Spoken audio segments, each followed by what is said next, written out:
आज हम बात कर रहे हैं भारतीय इतिहास के उस किरदार की जिसकी कहानी उतनी ही रहस्यमय है जितनी विवादित। मलिक काफूर एक ऐसा नाम जो सिर्फ एक गुलाम के तौर पर खरीदा गया, लेकिन कुछ ही वर्षों में वो दिल्ली सल्तनत की पूरी राजनीति और सेना का सबसे ताकतवर चेहरा बन गया। XMT न्यूज की इस खास रिपोर्ट में जानते हैं कि आखिर मलिक काफूर कौन था और भारत के इतिहास में उसका महत्व इतना बड़ा क्यों माना जाता है। कहानी शुरू होती है गुजरात के खंभात में, जहां एक बेहद बुद्धिमान और आकर्षक हिंदू लड़के को गुलामों के व्यापारी पकड़ कर ले जाते हैं।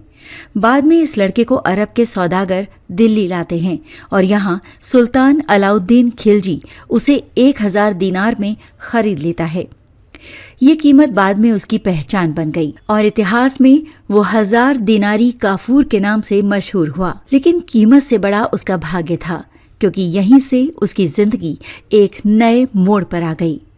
अलाउद्दीन खिलजी ने काफूर की शारीरिक क्षमता, उसकी चतुराई और उसकी युद्ध रणनीति को पहचान लिया।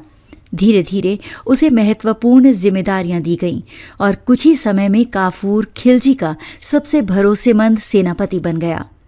दिल्ली सल्तनत में उसकी हैसियत इतनी बढ़ी कि अमीर उमराव भी उसकी मौजूदगी में नीचे नजरें करके बात करते थे। लेकिन मलिक काफूर की असली ताकत तब सामने आई जब खिलजी ने उसे दक्षिण भारत के विशाल अभियानों का नेतृत्व दिया। दक्षिण भारत उस समय कई शक्तिशाली राज्यों में बटा हुआ था। देवगिरी का यादव साम्राज्य, वारंगल का काकतीय वंश, द्वार समुद्र का होयसला साम्राज्य और मदुरई का पांड्य राजघराना, ये सभी राज्य धन संपत्ति से भरे हुए थे। खिलजी चाहता था कि इन राज्यों की संपत्ति दिल्ली तक लाई जाए और ये मिशन केवल एक व्यक्ति पूरा कर सकता था, मलिक काफूर। काफूर ने सबसे पहले देवगिरी को पराजित किया, जहां राजा रामदेव ने कुछ ही दिनों में आत्मसमर्पण कर दिया। इसके बाद काफूर की सेना वारंगल की ओर बढ़ी।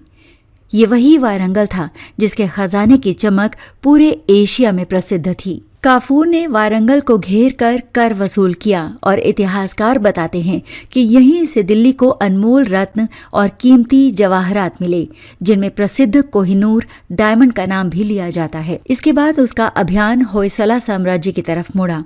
राजा वीर बल्लाल तृतीय ने पूरी कोशिश की, लेकिन काफूर की चालें, तेज हमले और लगातार घेराबंदी की रणनीति ने उन्हें हार मारने पर मजबूर कर दिया।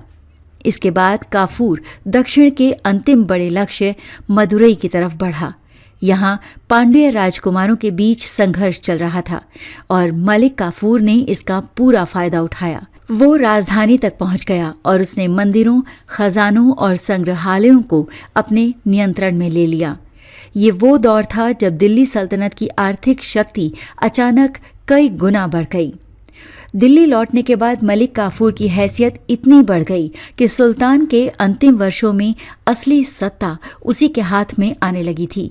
उसने खिलजी के बेटों को अपने प्रभाव में कर लिया, दरबार के कई पुराने सरदारों को हटवाया और खुद को सत्ता का केंद्र बना लिया। लेकिन उसकी यही महत्वाकांक्षा उसके पतन का कारण बनी।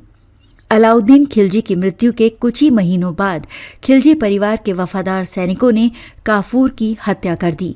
उसकी राजनीति और उसका प्रभाव दोनों एक ही रात में खत्म हो गए। आज मलिक काफूर को इतिहास में दो अलग अलग नजरों से देखा जाता है। उत्तरी भारत में वो एक शानदार सेनापति, एक बेहतरीन रणनीतिकार और सल्तनत का सबसे सक्षम कमांडर माना जाता है। लेकिन दक्षिण भारत में उसे एक क्रूर आक्रमणकारी, मंदिरों की संपत्ति लूटने वाला और विनाश का प्रतीक बताया जाता है। यही वजह है कि मलिक काफूर की कहानी भारतीय इतिहास की सबसे अलग, सबसे रोचक और सबसे विवादित कहानियों में गिनी जाती है। एक गुलाम से सल्तनत के सबसे शक्तिशाली व्यक्ति तक उसका सफर इस बात का सबूत है कि इतिहास में चरित्रों का उत्थान और पतन किसी भी दिशा में जा सकता है। XMT न्यूज के लिए ये थी मलिक काफूर की विस्तृत रिपोर्ट, उसके उदय, उसके अभियान और उसके अंत की पूरी कहानी।